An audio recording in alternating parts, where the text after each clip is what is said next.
Hello students, welcome to Kamal classes Banda. Students, आपके ही प्यार से ये वीडियो बनाया जाता है, so please subscribe and share and like करें। Students, now will start exercise 10.5 question number 6। ABCD cyclic collateral whose diagonals intersect a point E if angle DBC 70, angle BAC 30 है ना स्टूडेंट्स। ये साइक्लिक है तो मैं आपको दिखाता हूँ, मैं पहले से सॉल्व कर रखा था कि टाइम आपका बचे। ठीक है स्टूडेंट्स, तो इस तरह से आपका फिगर बनेगा।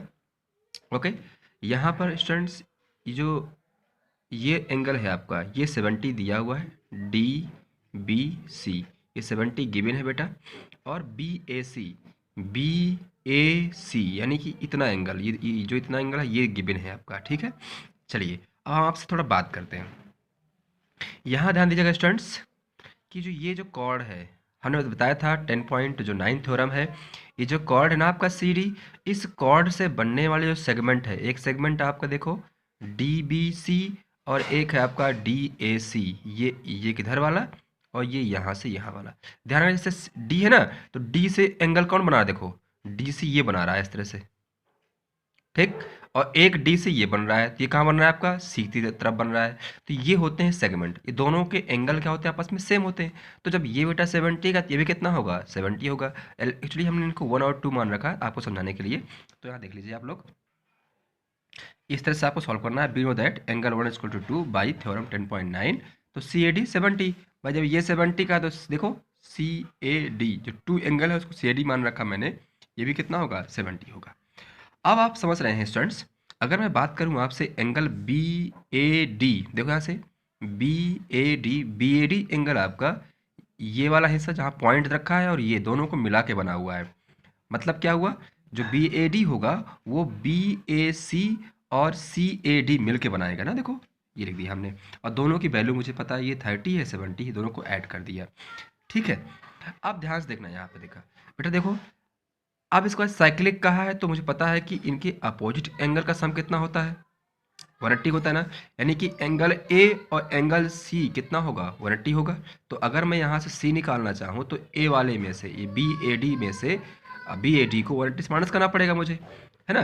तो हमने माइनस किया, देखो तो BCD है ना, देखो BCD, ठीक है, माइनस किया 180 माइनस BAD, आंसर आपका ये। अब एक नया स्टेप दे रखा है उसने बेटा, नया स्टेप ये दिया है उसने, कहा कि ये और ये लाइन सेम है।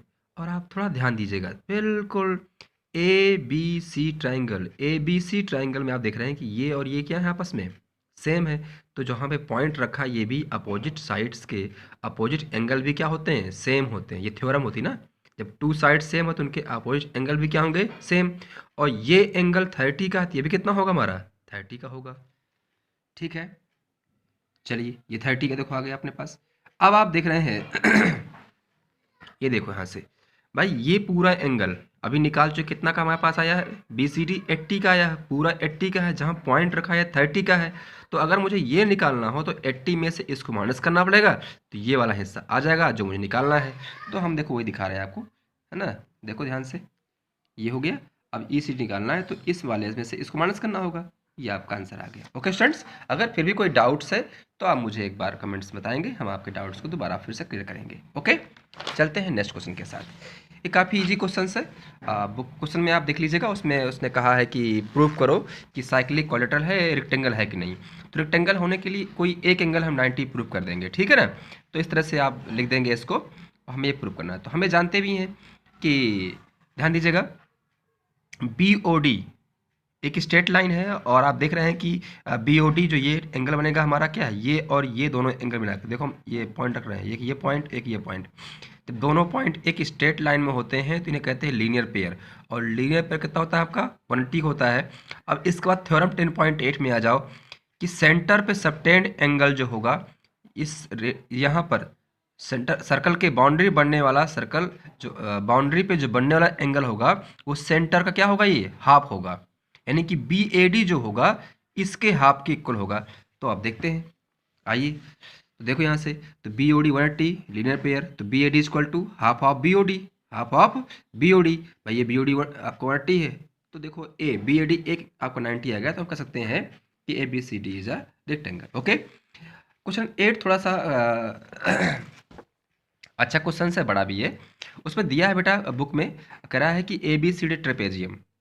और सर सबसे अच्छी मज़ेदार बात क्या कह दी है, उसने ये कह दिया बेटा कि जो ट्रेपेजियम की जो नॉन पैरेलल साइड, भाई AB और CD क्या है, पैरेलल है, बट यहाँ पर AD इक्वल टू BC दिया हुआ है। ठीक, हमने जो कंस्ट्रक्शन किया है, अब मेरी बात सुन लीजिए, जो मैंने कंस्ट्रक्शन किया है क्वेश्चन को सॉल्व करने के लिए, हमने ये किया है बेटा। अच्छा हाँ, पहले बात सुनो करना क्या है ना भाई, ABCD ये ट्रेपेजियम है, AD equal to BC given है, और प्रूफ करना है कि ABCD इज साइक्लिक। साइक्लिक तभी होगा जब इनके अपोजिट एंगल का सम कितना हो, 180 हो। तो हमने क्या कहा है, कंस्ट्रक्शन किया है, हमने बेटा कंस्ट्रक्शन किया है कि AM BN draw perpendicular to CD। Okay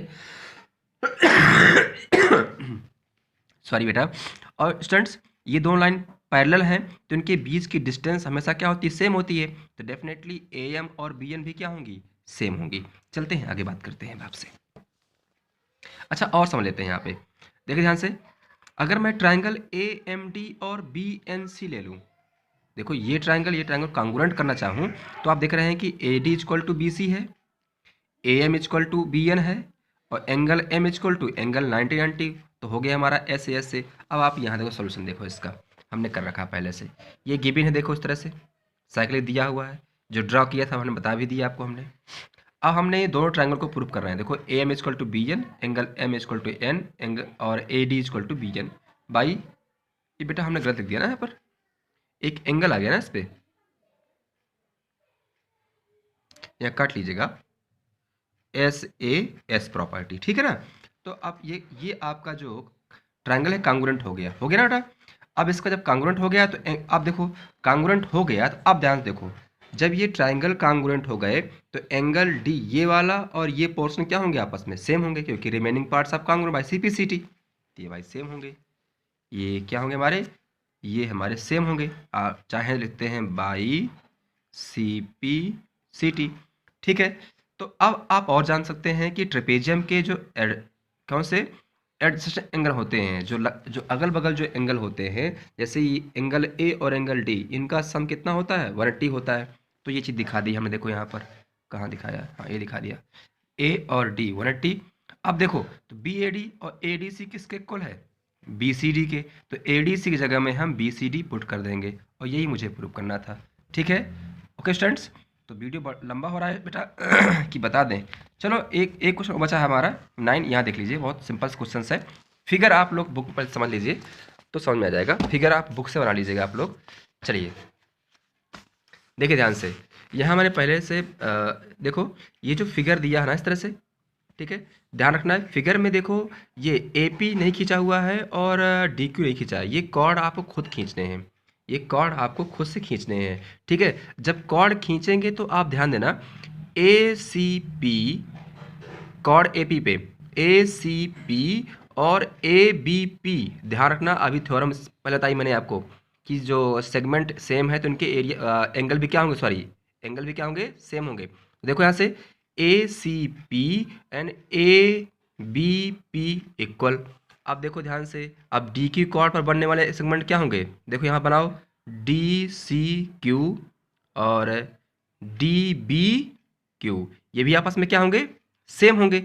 आप जरा ध्यान देना कि ABD और BPBQ ये लाइनें आपस में इंटरसेक्ट कर रही हैं, कहाँ पर, B पॉइंट कर, तो ये वर्टिकली जहां मैंने पॉइंट कर रखा है, ये वर्टिकली एंगल भी होंगे, आपस में क्या होंगे, सेम होंगे। जब ये सेम है तो ये भी क्या होंगे आपस में, इनके बाकी रिमेनिंग पार्ट्स भी क्या होंगे, सेम होंगे, ठीक है ना। चलिए तो इसको इस तरह सॉल्व कर लेना है, जो मैंने बोला है वो चीज़ मैंने लिख रखा है यहाँ पे, ठीक है बेटा, देख पा रहे हैं आप लोग, ठीक। चलिए ये इस तरह से आपका प्रूफ हो गया, ये लिखा हुआ है PBA equal to angle DBQ vertically opposite angle, so hence angle ACP equal to angle QCD, because जब भाई इनके सेगमेंट सेम है तो उनके बाकी सब एंगल भी क्या होंगे, सेम होंगे। Thank you for watching my video.